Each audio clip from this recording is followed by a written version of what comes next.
একের পর এক দুঃসাহসিক লুঠের ঘটনা। সেন্ট্রাল এভিনিউ, দমদমের পর এবার রিজেন্ট পার্ক। প্রতি ক্ষেত্রেই টার্গেট প্রৌঢ়া ও বয়স্করা। ছেলের বিয়ের জন্য বাড়িতে সোনার গয়না রাখা ছিল। পুলিশ সূত্রে খবর, ফ্ল্যাটে আগে থেকেই লুকিয়েছিল দুই দুষ্কৃতী। গৃহ করতে ফিরতেই তার উপর হামলা চালায় দুষ্কৃতীরা। প্রৌঢ়ার হাত বেঁধে অচৈতন্য করে ডাকাতি। দুষ্কৃতীদের মারের চোটে জ্ঞান হারান ওই প্রৌঢ়া। দুষ্কৃতীরা কিভাবে জানলো যে বাড়িতে গয়না রয়েছে? নেপথ্যে কি তাহলে পরিচিত কেউ? সন্দেহ পুলিশের।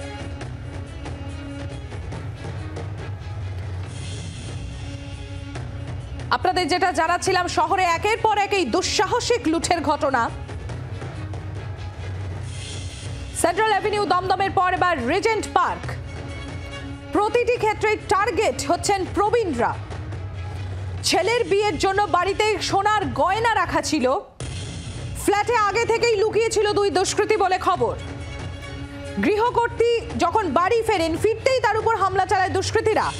প্রৌঢ়ার হাত বেঁধে অচৈতন্য করে ডাকাতি লুটপাট চালানো হয়।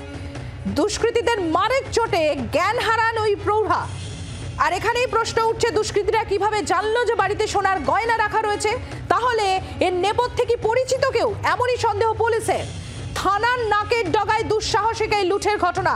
আর শহরে একের পর এক দুঃসাহসিক লুঠের ঘটনা ঘটছে। Central Avenue, Dumdum, Regent Park, একের পর এক দুঃসাহসিক এই লুটপাট ডাকাতির ঘটনা ঘটছে। আপনারা দেখতে পাচ্ছেন, প্রতিটি ক্ষেত্রেই টার্গেট হচ্ছেন প্রবীণরা। বটতলায় ডাকাতি, সেখানে টার্গেট বৃদ্ধা। দমদমে ডাকাতি, সেখানে টার্গেট বৃদ্ধ দম্পতি। 14ই ফেব্রুয়ারি, 16ই ফেব্রুয়ারি এবং তারপর 17ই ফেব্রুয়ারি পর পর এই ডাকাতির ঘটনা ঘটছে। রিজেন্ট পার্ক, সেখানেও ডাকাতির ঘটনা। এবং রিজেন্ট পার্কে যে ঘটনা ঘটেছে, আর রিজেন্ট পার্কের এই ঘটনাতেই যেটা এখন সামনে আসছে, যে কি করে বাড়িতে যে এত সোনার গয়না ছিল সেটা কি করে জানলো দুষ্কৃতীরা? তাহলে কি নেপথ্যে অন্দরেরই কেউ, যেখান থেকে খবর গিয়েছে বাইরে?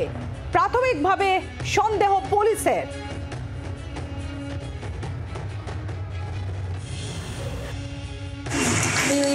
বাইরে থেকে ঘরে ঢুকেছি আর ওরাও আমার সঙ্গে সঙ্গে ঢুকেছে। ঢুকেই ঘুরে যখন তাকিয়েছে, আমার টেবিলের উপরে কাচের প্লেটগুলো ছিল, ওটা আমার হাতে নেওয়া ছিল। ওটা ঘুরেই আমাদের দেখে আমি ভয় পেয়ে ফেলে দিয়েছি।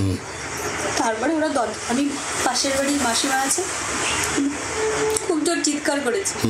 চিৎকার করাতে ওরা দরজাটা বন্ধ করে দিয়েছে। তারপরেই আমাকে বলছে যে চাবিটা আর কি আছে, গ্যাস চাবি দাও, ছুরি দেখিয়েছে। তারপরে গিয়ে আমাকে দিয়ে সব আলমারি টালমারি এগুলো সব খুলিয়েছে। আমাদের অনেক গয়না ছিল, টাকা ছিল না। গয়না কতটা তাও ছিল, আমার হার ছিল, 3-4টে হার ছিল, বার ছিল। মারধর করেছে আপনাকে? আমাকে ধাক্কা মেরেছে ওইখানটা দিয়ে, তখন আমার এইখানটা লেগেছে আর আমি একটু সেন্সলেস মতো হয়ে গেছিলাম। আমার হাজবেন্ড যখন এসছে তখন আমার হাত বাঁধা ছিল বলছে, আর ওর গেঞ্জিটা আমার মুখে ঢোকানো ছিল, মাস্ক পরা ছিল, আর ওই ডেলিভারি বয়ের যেরকম হয় না ওরকম টাইপের ছিল ওরা। এভিনিউ, দমদমের পর এবার মুর এভিনিউ। কার্যত একজন মহিলা, তিনি তার ফ্ল্যাটে যখন মুহূর্তে প্রবেশ করতে যান, তখনই দুজন ব্যক্তি বা দুষ্কৃতী তাকে ঘিরে ধরে এবং তার হাত পা বেঁধে তার মুখে কাপড় গুজে তার বাড়িতে লুটপাট চালানো হয়। সামনেই তার মহিলার ছেলের বিয়ে ছিল, সেই কারণে বাড়িতে বেশ কিছু সোনার গয়না, প্রায় অন্তত 10 ভরি সোনার গয়না সেখানে রাখা ছিল। সেই সমস্ত সোনার গয়না লুট করা হয় এবং তার সঙ্গে সঙ্গে বাড়িতে যে সমস্ত মূল্যবান জিনিস ছিল সমস্ত কিছু লুট করে দেওয়া হয়। যেটা অভিযোগ করা হচ্ছে যে কার্যত ধারালো অস্ত্র নিয়ে তাদেরকে হুমকি দেওয়া হয়, অর্থাৎ মহিলাকে হুমকি দেওয়া হয় এবং প্রবল মারধর করা হয়। তার সঙ্গে সঙ্গে ঘর একেবারে লণ্ডভণ্ড করে দেওয়া হয়। এই গোটা ঘটনায় এই মুহূর্তে যেই প্রশ্ন উঠছে তা হলো, একেবারে জনবহুল এলাকা, পাশেই দাসানি স্টুডিও, মুর এভিনিউর মতন অভিজাত জায়গা, সেখানে কিভাবে এই লুঠের ঘটনা ঘটলো? একেবারে ঢিলছোড়া দূরত্বে সেখানে পুলিশ স্টেশন পর্যন্ত রয়েছে। এর পাশাপাশি যেটা অবশ্যই প্রশ্ন উঠছে যে এই বাড়িতে যে পরিবারের একটা বিয়ে রয়েছে, সোনার গয়না এখানে মজুদ রয়েছে, সেই বিষয়টা কিন্তু এই দুষ্কৃতীরা আগে থেকে জানতো, এমনটাই পুলিশ তদন্ত করতে গিয়ে মনে করছে।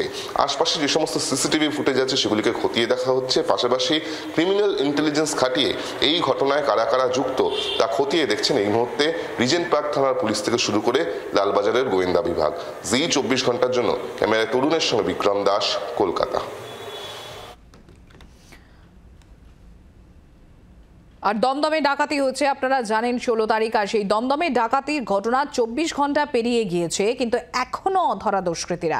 ঘটনাস্থলে গোয়েন্দা বিভাগ ঘুরে দেখেন ব্যারাকপুর কমিশনারেটের গোয়েন্দারা, খতিয়ে দেখা হচ্ছে সিসিটিভি ফুটেজও। সৌমেন ভট্টাচার্য আমাদের প্রতিনিধি রয়েছেন আমাদের সঙ্গে, আমরা যোগাযোগ করব। আপনাদেরকে আরও একবার জানাই, এই ঘটনা অর্থাৎ 16 তারিখের ঘটনা, তারপর 24 ঘন্টা পেরিয়ে গিয়েছে, তারপর এখনো কিন্তু অধরা রয়েছে এই দমদমের ডাকাতির ঘটনায় যে দুষ্কৃতীরা তারা।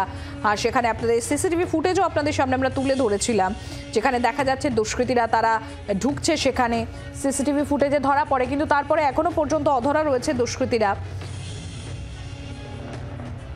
সৌমেন ভট্টাচার্য আমাদের প্রতিনিধি রয়েছেন আমাদের সঙ্গে। সৌমেন, আমরা দেখলাম যে 24 ঘন্টা পেরিয়ে গিয়েছে দমদমের ঘটনা, 16 তারিখে ঘটে এই ঘটনা, এবং এখনো পর্যন্ত দুষ্কৃতী তারা অধরা রয়েছে। সিসিটিভি ফুটেজেও সেই দুষ্কৃতীদেরকে দেখা যাচ্ছে।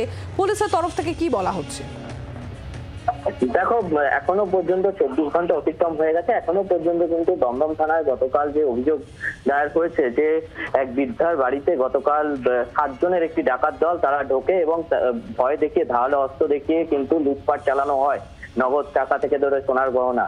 এবং এই ঘটনার পর বেশ 24 ঘন্টা অতিক্রম করলেও এখনো পর্যন্ত কিন্তু পুলিশ কাউকে অ্যারেস্ট করতে পারেনি। এবং আজ যেমনটা দেখা গেল যে ব্যারাকপুর পুলিশ কমিশনারেটের গোয়েন্দা শাখার বেশ কিছু পুলিশ অফিসার তারা কিন্তু ঘটনাস্থলে যায় এবং সিসিটিভি ফুটেজ যেগুলো ইতিমধ্যে সংগ্রহ করা হয়েছে, সেই সিসিটিভি ফুটেজ দেখে কিন্তু তারা বিভিন্ন রাস্তা ধরে তারা কিন্তু তদন্ত করে। এবং এখনো পর্যন্ত পুলিশ যেমনটা জানাচ্ছে যে তদন্ত চলছে এবং তদন্তের স্বার্থে কিন্তু বেশ কয়েকজনকে জেরা করাও হয়েছে, এরকমটা পুলিশ সূত্রে জানা যাচ্ছে।